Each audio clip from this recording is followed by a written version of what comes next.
Hi Kate, how are you? Hi Diane, I'm good thanks. How have you been going? Yeah, good. I'm feeling fitter and more toned, and I definitely have noticed a difference in my body. But I have been thinking if I ate a bit better, I might be able to get to my goal weight a bit quicker. I'm just not sure how to start though, and whether I have time to change things. What do you think? Oh, well, that's great. You're feeling fitter and more toned. It's definitely a reflection of the hard work you've been working on your fitness. And it's great you've been thinking about your food choices. So what are you thinking about changing?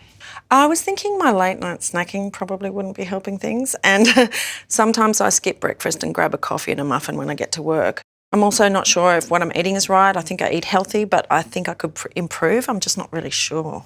Okay, so there may be a few areas you could look at changing. With regards to your overall nutrient intake, have you seen or are you aware of the Australian Dietary Guidelines? Oh yeah, that's the pyramid with the foods? Yeah, it used to be the food pyramid, but the guidelines have been reviewed since then, so it's actually a plate model now. Would you like me to take you through the current recommendations and you can see how your intake compares? I can't believe it's not a pyramid anymore. Yeah, sure, that'd be good.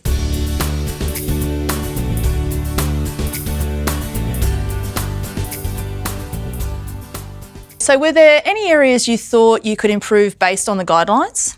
Well, I can't believe how many vegetables I have to eat in a day. I mean, I honestly thought I was eating enough, but I think I'm only eating about 3 serves at the moment. I'm also eating maybe only 1 piece of fruit per day, and I could cut down on those discretionary choices and choose better grain options.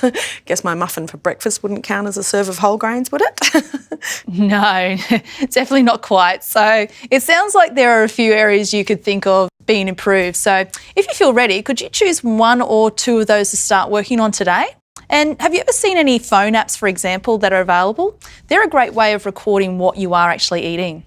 Do you mean it's like a food journal? Yeah, exactly. So then from this we can see how your average intake compares with the guidelines. So if you're interested in doing this, I could give you some more specific feedback at our next session. What would you prefer to do? I'm happy to pick something to work on today. And the food journal sounds like it could help me to think about exactly what I put in my mouth and whether it's meeting the guidelines. I'm just not sure about the app because I use a work phone. Can I do it some other way? Yeah, definitely. You could write everything down, type it into a spreadsheet. It's up to you, whatever is easiest, really. Okay, well, maybe I'll just write it down for now. 5 days, you said? Yeah, preferably include a weekend in there too. Oh, okay. All right. I'll start tomorrow with the journal. Great. And did you want to start with a small change today as well? Yeah, I think so. I'm not sure what though. Okay, let's brainstorm all the possible changes you could make and then you can let me know which one seems more appealing to work on first. So shall we go through some of your ideas and see which ones are the best to start with? All right. As I said, the late night snacking and skipping breakfast on some days. I also think I could eat more fruit and veggies. I probably drink too many glasses of wine per night. There's also that lolly jar near my desk, which is so hard to ignore in the late afternoon, you know, when like 3 o'clock hits and you're feeling tired, and it's just a great pick-me-up. There's a few things there. What else is there that could be playing a role? I eat out a bit on the weekends and sometimes during the work week, so quantity can be an issue. Maybe cutting out coffee and my sugar, but I only have 2 a day, so I'm not sure how much difference that'll make. That's probably all I can think of for now. Okay, that's a good list of options. Out of those areas, which one do you feel most ready to work on?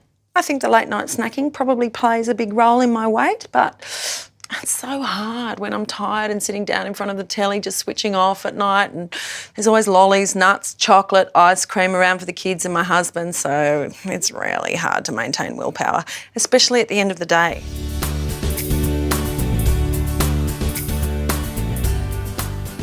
So you think it's an important change to make, but you have some doubts on how to go about it.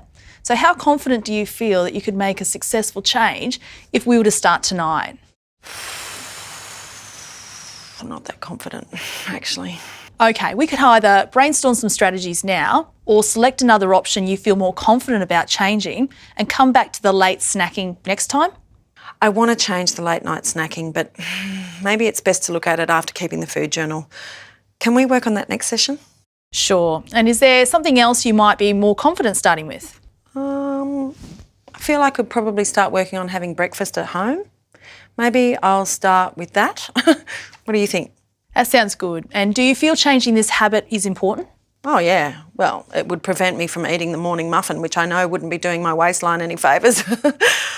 I also order a large coffee with 2 sugars, and I'd normally go with the regular with 1 sugar if I had breakfast at home, so that change would definitely help. Okay, so how many mornings a week would you skip breakfast at home and grab the muffin and the large coffee instead? Probably 3 times a week on weekdays. On weekends, I'd eat 1 breakfast at home and 1 out. And what are the reasons you don't have breakfast at home on those 3 days? It generally happens towards the end of the week when I'm tired and I hit the snooze button a few times too many. I'm also focused on getting the kids out the door to school with their lunches, so my needs tend to be not prioritised. I guess I'm more tired, the household's a bit more chaotic at the end of the week. Well, you've worked hard and towards the end of the week, it becomes difficult to look after yourself when looking after others as well. It does. I make their lunches in the morning, and I have been thinking that I could either make their lunches at night or get my husband to help me make them, or teach the boys to make their own. I mean, sometimes it's just easier to do things yourself though, instead of take the time to teach others. But I know I have to take the time to teach the boys, or I have to ask Chris to help me out.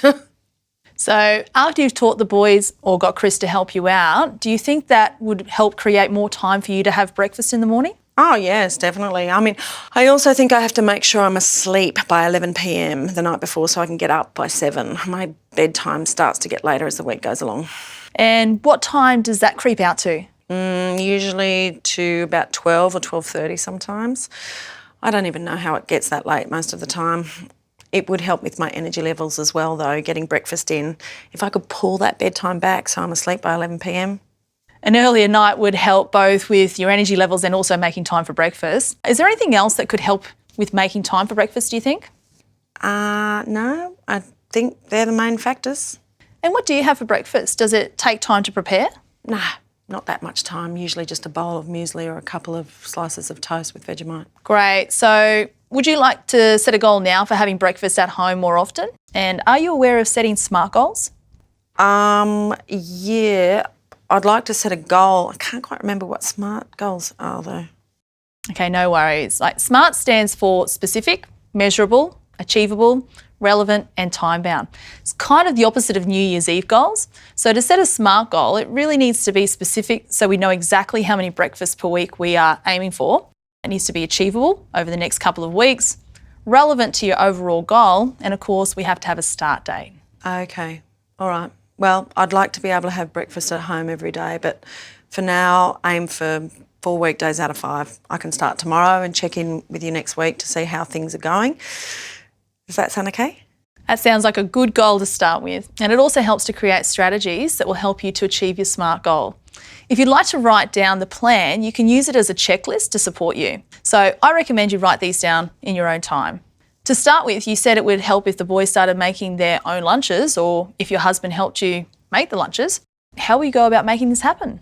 Well, I'll ask Chris to help me teach the boys tomorrow morning to make their own lunches. That might take a bit of time, so I'll make sure I go to bed definitely by 11 p.m. tonight so that I've got enough time for this and my breakfast tomorrow. So you're able to share your plan with Chris tonight, ask for his support? Yeah, I can ask him tonight. And are you able to share your plan with the boys? Yes, I'll let them know we'll be preparing lunch together tomorrow morning so they can learn to prepare it themselves to allow their mother to eat her breakfast. Okay, that's your first step to write down. So what about the getting to bed and being asleep by 11? How will you make that happen tonight and throughout the week? I'll talk with Chris tonight and ask him to remind me through the week. Look, he would prefer to be in bed earlier anyway, so I will turn off the television at 10 p.m. and start getting ready for bed and preparing for the next day. I'll aim to be in bed by 10:45. That will give me about 15 minutes, I suppose, of reading before I fall asleep. Great. So the steps are to share your plan of getting to bed by 10:45 with Chris, turn off the television by 10 and be in bed by 10:45 to fall asleep by 11. Is there anything that will get in the way of this plan? Nothing I can't record and watch on the weekend. Okay, at this stage you can try out your plan, and if something does get in the way, we can always change or add in extra steps to make it work better next time. Excellent. How confident do you feel that you can stick with getting to bed earlier at least 4 nights out of the 5 weeknights to help you achieve your goal? Fairly confident. I might need something else to keep me on track though, so I don't forget. Totally agreed. Tracking really helps keep people accountable and their goals front of mind. People sometimes use their calendars or diaries to tick off the days that they've achieved their goals, or sometimes choose to create their own table for tracking. Other people use apps, and some people love the big visuals, so they use whiteboards, blackboards, or sheets stuck on the fridge. How could you see yourself tracking the days you get to bed by 10:45 and the days that you eat breakfast at home? I like the idea of a sheet stuck on the fridge. That means my family can see my goal and hopefully support me to achieve it. Great, and one way to do that is to create 2 rows, one for bed by 10:45 and one for breakfast at home. Then you do the columns for each day of the week, you tick off the days you achieved your goal, and this will help you to see your progress at the end of the week. Now don't put anything negative like a cross in the other days if you don't achieve your goal, as you want to focus on the positives and work to increase those days. If the plan isn't working after a week or two, we can actually review our strategies or choose to park the goal for a while. How does that sound? I like it. I like it a lot. I can create the table for tracking today and I can put it on the fridge tonight. Great, so we're on the same page. And just to summarise, what are your plans for the next week until we catch up? Okay, I will start my food journal tomorrow and write everything I eat and drink for 5 days. I will start my goal of eating breakfast at home at least 4 out of 5 weekdays from tomorrow. I will share the plan with my family, start tracking via the table, and I will create it and put it on the fridge. And is it okay to start both your food journal tomorrow and your new goal? Maybe.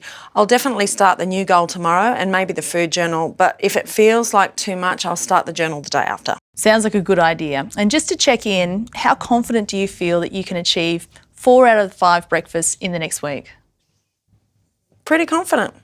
Good to hear. And as I said before, if things don't go exactly to plan, that's okay too. It does take practice to change behaviours.